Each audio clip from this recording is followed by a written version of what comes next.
Dane, a part of the March Madness is conference comparison, and we're seeing nationally the conversation about the Pac-12, and rightfully so, with the great job they've done in the tournament. The Big Ten and how quickly their teams diminished. And then the SEC's right there in the middle, not getting much discussion. But it wasn't that long ago that we were having a hard time finding 4 tournament-eligible teams in the conference. And then the mandate was laid out that this conference must improve on the hardwood. What have been your thoughts on the development in that area across the conference and the direction that the SEC is headed in basketball? Yeah, and I hate to draw conclusions on conferences based on the NCAA tournament. They either showed up to play and they won or they got beat, but it doesn't truly give you a grade on each conference. And I'm not here to say the Big Ten was a complete bust. But bottom line is they just didn't perform well in the NCAA tournament. Does that mean the Big Ten's not one of the top conferences in America? Absolutely not.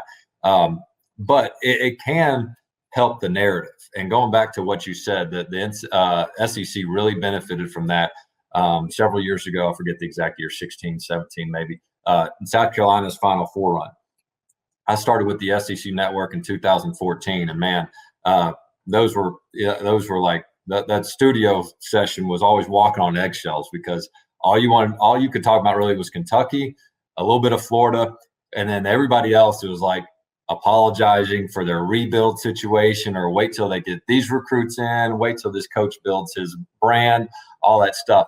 And a lot of even though there was improvements being made in the SEC, the facilities were getting upgraded, the scheduling was getting upgraded. Starting at the top in the conference, they were giving much more attention to what needed to be done. And then the budgets improved to hire some of the big name coaches.